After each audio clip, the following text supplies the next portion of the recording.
Hello semua and welcome back. What happened to Sasha? Sudah sebulan tidak upload video di sini. So apa yang terjadi dan kenapa begitu? Karena saya udah lama nge-YouTube dan tidak pernah ambil libur sepanjang ini sebelumnya. Selalu, ya mungkin 2 minggu lah saya bolos, tapi enggak mungkin lebih dari 2 minggu bolosnya. Tapi sekarang kok bolosnya lama, and mungkin saya akan share. Ini mungkin namanya oversharing. Oversharing. Kamu siap untuk menerima oversharingku? Aku akan ngerant saja. Mungkin aku nggak edit ini karena itu buat saya banyak pekerjaan. And so maybe I'm just gonna upload this rant, okay? So siap-siap. Kalau nggak mau bad mood bersama saya, mungkin ya jangan nonton lah. So gini, ceritanya panjang. So awal pandemi itu, saya itu sebelum jadi pandemi, saya sudah waspadalah karena aku nonton video-video itu yang keluar dari China waktu itu. Sebelum dunia peduli, saya udah lihat itu dan I'm like, ini akan jadi sesuatu. Ini bahaya sekali. And aku udah mulai gila. Aku message my uncle, message my mom, look at this, message my friends, ini. And then kayaknya aku lihat orang lain, nothing. And then berita bilang, bukan masalah besar, and then my dugaan terbukti dan benar terjadi sesuatu seluruh dunia, right? And ketika itu udah datang ke Indonesia dan Indonesia mengakui bahwa doa saja tidak cukup untuk protect diri dari pandemi ini. Saya mulai ada panic sedikit. So pas aku panic, like you got adrenaline, right? Adrenaline datang, and I was like, okay, aku pakai adrenaline itu untuk bikin rencana. Okay, saya kalau naik pesawat, aku pakai Google gitu, Google. What do you call them? I call them goggles, you call them Googles? I don't know. Pokoknya gue pakai itu ke pesawat. Bulan Februari guys. Hampir aku cancel perjalanan saya untuk kunjungi keluarga saya waktu itu karena takut, tapi akhirnya aku pergi. Tapi Februari aku pakai. Februari 2020, orang lain belum gila, saya udah gila duluan. Goggle, and then masker N95, buah saya cuci pakai bleach, campur air gitu. Oh, maybe that was just Indomie yang saya gituin. Anyway, pokoknya ya, aku fanatik gitu. And I'm glad I didn't cancel the trip karena om saya yang saya kunjungi meninggal. So itu terakhir kali saya punya kesempatan untuk ketemu dia. So I'm glad I went. Tapi ya itu sangat cuci gitu, semua kursi di pesawat saya cuci dengan alkohol 90%, drop down tray. Saya gila duluan sebelum orang lain. So itu like gambaran mentalku. Saya tidak suka ancaman terhadap kesehatan seperti itu. Apalagi belum tahu banyak.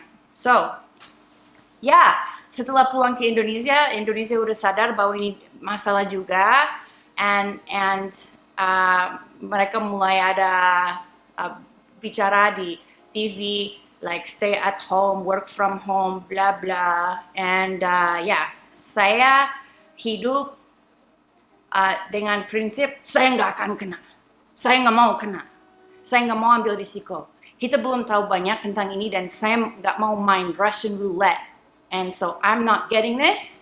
So tidak akan ada banyak lubang di emberku. Like if you have lubang di ember, lama-lama airnya akan habis, ya. So aku coba untuk tidak punya lubang di ember kesehatanku, and this is what happened. it made me crazy. Okay? So, well, I'm using the term crazy very loosely. Tapi ya, mulai sedikit ada gangguan mental. Karena, oke, di Bali, waktu masih di Bali nih, ada mungkin 1 atau 2 kali gitu, yang aku yakin aku sakit. Aku yakin banget aku sakit.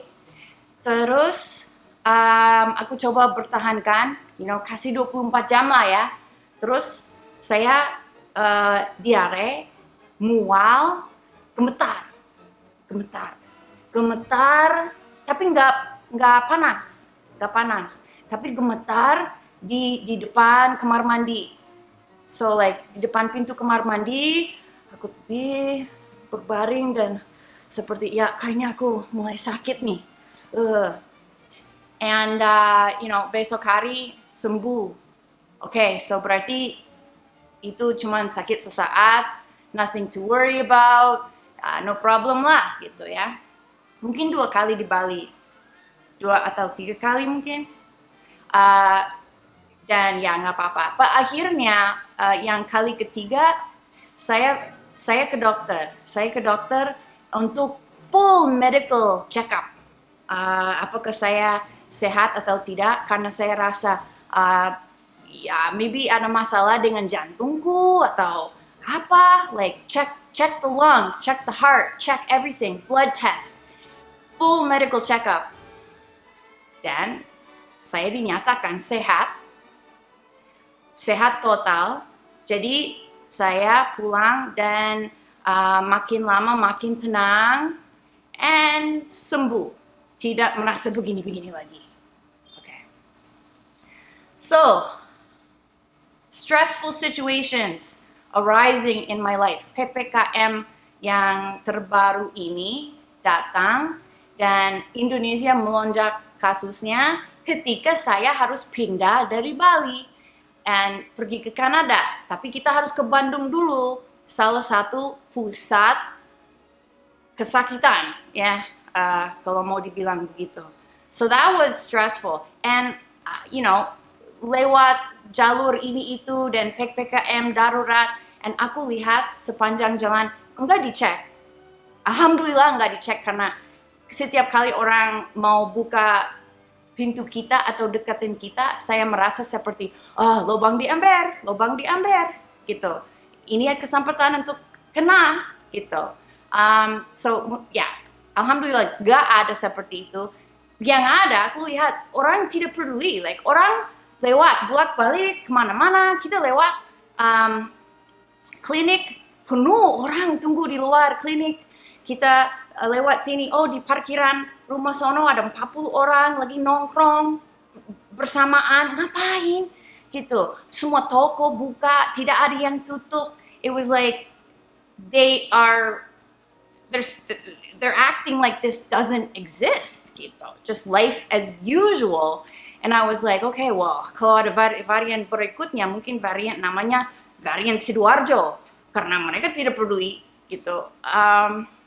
So that made me nervous.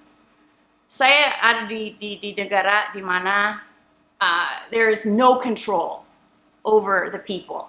Dan itu ada baiknya, ada buruknya. Tapi sisi buruknya adalah kalau ada virus seperti ini ya, the only way, satu-satunya cara untuk melindungi diri adalah untuk melindungi diri. Jangan berharap, behavior orang lain akan mendukung. So aku menyendiri dan ketemu orang, mungkin terhitung jari berapa kali saya ketemu orang. Anyway, 25 orang di keluarga Angga kena. Kalau nggak salah, mungkin lebih. Tapi kurang lebih 25 orang di keluarga Angga kena. Dan I said, Papa aku can't get it. I said to Angga. 78. Aku pikir umurnya 80 waktu itu, tapi 78. I said, Papa aku can't get it. And so, kasih tahu anaknya, kasih tahu orang dekatnya bahwa harus super hati-hati. Terus dia bilang udah vaksin 2 kali. Aku agak tenang. Aku agak tenang emang setelah tahu bahwa dia udah vaksin 2 kali. So, alhamdulillah, maybe it's gonna be okay, but still everybody stay safe. Kita tidak tahu vaksin akan berfungsi buat kita atau tidak, right? So, papa aku kena, mama Nita kena. Itu suami istri, itu adalah bibi paman tercinta, namanya mama dan papa. Kalau di Angga itu mama dan papa. Karena ada 2 ratu di keluarga Angga, itu mama Nita dan ibu Nia. Dan mereka itu benar-benar thick as thieves. Mereka dekat sedekatnya, best friend. Their bond is like, you know what I mean? Itu ratu dua-duanya di keluarga ini. Saking dekatnya, adiknya Angga digedein. Ya dipinjamin lah, you know, like di Indonesia kadang-kadang ada anak jadi pemancing, terus dipinjamin. Ya, itu adiknya Angga digedein sama ini Mama Nita dan Papa Apu. So they're close.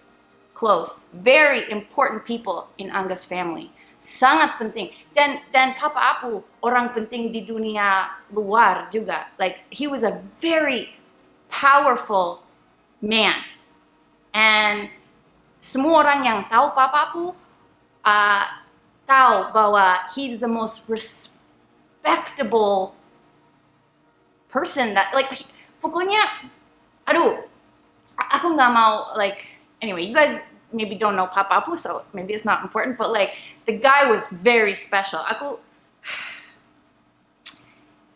you know that baju yang army itu yang saya pakai itu punya dia udah titip. Jadi baju army itu tunggu saya di Bandung. Oh ini ditinggalin sama Papa Apu karena aku bilang dia ganteng pas pakai itu di foto di Instagram. Terus dia langsung kasih baju itu ke saya dan ada di sini waktu aku datang. Kita pernah tinggal di rumahnya di Jakarta. Kamu tahu 2016 sebelum pindah ke Pangandaran ada rumah backgroundnya kayu semua. And ya itu rumah mereka, Mama Nita dan Papa Apu. Oh rumah nggak dipakai aja. Pas Z lahiran itu juga di salah satu rumah mereka di Bandung. Oh udah lahiran, ya udah kamu pakai rumah aja di sana. The kindest, most generous people and so important. Because it's the best friend of Angga's mother. So if something happens, kalau ada terjadi sama Mama Nita, ini ibunya Angga akan hancur hatinya. Semua orang akan hancur hatinya, right? And you know, they were in the hospital karena seperti kita kan ke rumah sakit. Ini sepertinya butuh oksigen ini rendah karena pakai ini oksigen meter. Oksigen meter gini ya. And then turun, kita masuk ke rumah sakit, mereka ke rumah sakit. Dua-duanya, Papa Apu dulu ke rumah sakit, Mama Nita nyusul. And then it was like kejar-kejaran. Mama Nita memburuk, baru Papa Apu memburuk, and then mereka membaik, and then pokoknya ganti-gantian membaik, memburuk. And itu sangat stressful. And udah ada pembicaraan soal ventilator dan I was like, kalau udah ngomong kayak gituan malah 50-50. And you know, mereka membaik sedikit sebelum memburuk terakhir kali. And Angga walked in the door and he just said they died. And he just crashed onto the floor. Dia jatuh langsung ke ubin and menangis keras. And I'm like it's okay. Padahal aku gemetar and it's like it's okay. And I said, did you say they? Did you say they?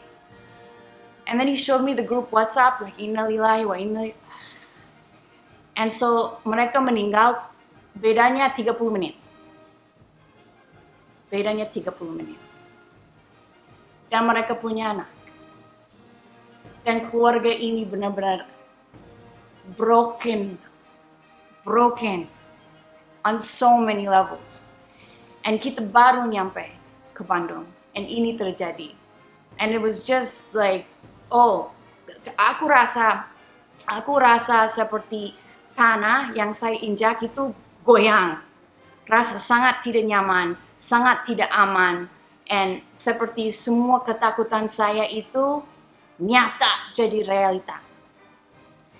Dan aku mulai tidak makan. Okay, hold on. Just check it to make sure it's still recording. Okay, because I don't want to say this again. Saya mulai tidak makan. And then, sedikit diare. And then hari kedua, tambah tidak makan. Makan 1 gigit apple, 2 gigit apple. Supaya ada sesuatu, tapi itu harus dipaksa. Karena kalau lebih dari 2 gigit, saya mual, like rasa muntah. So, like, tidak makan. And then hari ketiga mulai tidak bisa, hari kedua, malam kedua, tidak bisa tidur. So, bisa tidur mungkin 3 jam. Tapi pas aku tidur, rasanya mau berhenti napas. So, like aku tidur, and then seperti itu terjadi pada malam hari. So like ketiduran, and then tiba-tiba tarik napas keras karena kayaknya aku rasa di otak bahwa saya berhenti napas di tidurku. So then malam berikutnya itu tambah parah dan tidak bisa tidur sama sekali karena aku yakin 100% kalau saya tidur saya akan mati. Saya akan mati dan tidak akan bangun lagi. Jadi badan saya tidak izinkan saya tidur dan saya gemetar. Bukan hanya 1 jam, 2 jam di depan kamar mandi, tapi saya gemetar semalaman. Gemetar kakiku ini. And then Angga's like, kamu ada virus gitu. Kamu ada virus ini. Ini virus ini. And I was like, okay, mungkin. Karena aku Google kecemasan. Karena aku pikir ini kecemasan. Tapi aku Google kalau ada panic attack, anxiety attack gitu. Itu harusnya like 30 menit. Bukan semalaman gemetar seperti itu. Mungkin aku ada virus beneran nih. So I'm like, okay, take me to. Aku tunggu Angga bangun. It was the longest night of my life. So uncomfortable. Sakit perut, mual, gemetar, tapi nggak panas ya. Tapi sangat tidak sehat. So kata Bapak Angga dokter, kalau kamu ke rumah sakit itu tempat cari penyakit. And I was like, I can't take it anymore, harus. So aku gede, and then they're like, whoa, what's going on? You know, like kok gemetar begitu ya, tapi tidak panas, tapi so aku infus karena nggak makan itu. And then kasih Panadol, kasih obat anti mual, tapi anti mualnya tidak berfungsi dan tetap tidak mau makan. Karena, you know, if I eat di keadaan seperti itu, it just like muntah kembali. So, mereka cek my darah dan aku tidak ada bakteri. Mungkin virus, mereka tidak tahu, tapi tidak ada panas. So, mereka tidak tahu. Terus kita bayar, I don't know, like 3 juta or something. Terus, akhirnya aku bilang sama Angga malam itu, karena pas malam hari, rasa lebih enak di rumah sakit. Rasa lebih tenang. It's okay, I'm feeling a little bit better, tapi sore ke malam, gemetar lagi. So, I went to the psikolog. Dan dia kasih saya obat anti kecemasan, anti cemas. Dan aku langsung sembuh. Dari gemetar itu, dari sakit perut, dari diare, dan dari segalanya. So like, yeah, it worked. I went to the psikolog and it worked. She said to me, dia bilang sama saya, sejarahnya apa? And I was like, sejarahnya perasaan saya begini ya, sejarahnya ini, karena belum pernah seumur hidup saya mengerti, saya tidak tahu kata kecemasan. Tidak tahu itu kata baru dalam bahasa Indonesia, dan kata anxiety juga di bahasa Inggris saya juga nggak ngerti sebenarnya artinya apa sampai saya rasakan apa artinya, karena itu perasaan yang harus dirasain sendiri. So maybe anxiety ringan mungkin pernah dirasakan, tapi anxiety yang sebenarnya yang keras, it's the worst feeling in the whole world.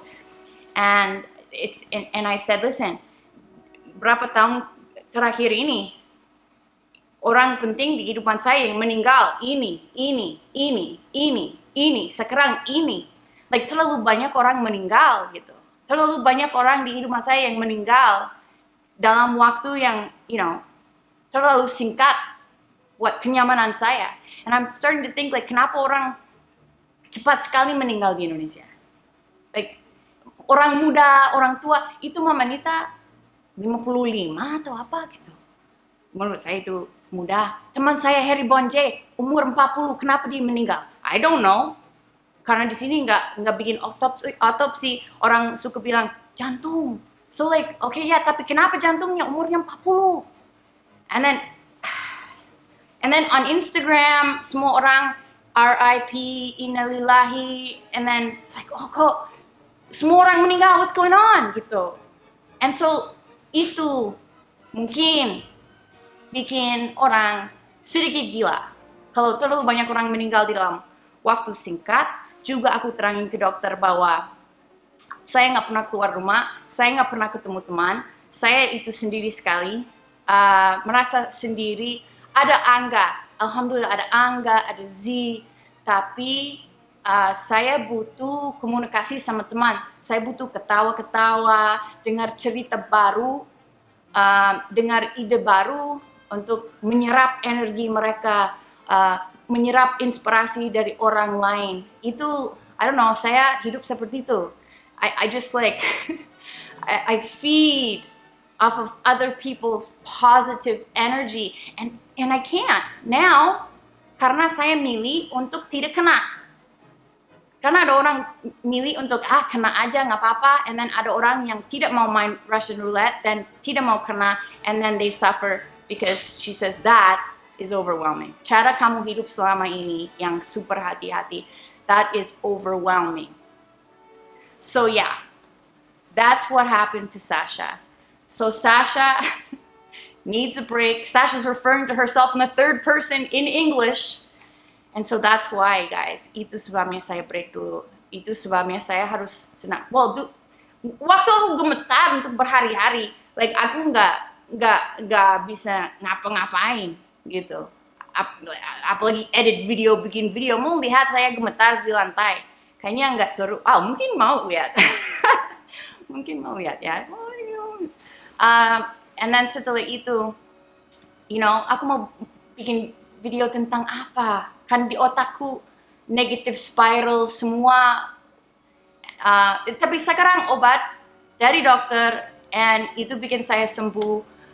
Langkah berikutnya supaya tidak ngedrop lagi, bagaimana? Saya pikirin nanti. But I just thought I give you an update. How am I doing today?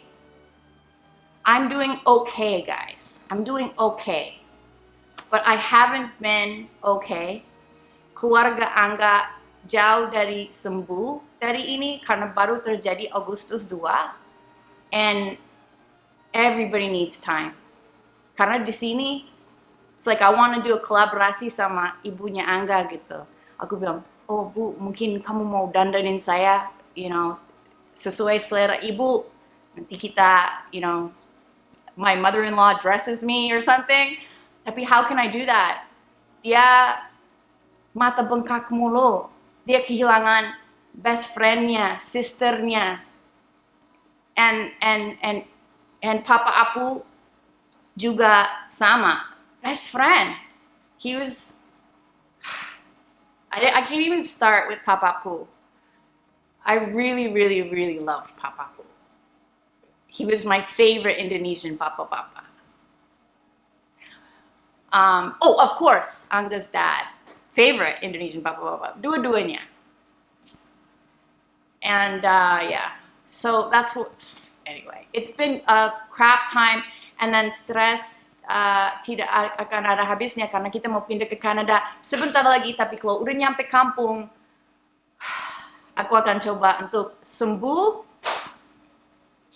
I love you guys. I hope you guys are okay.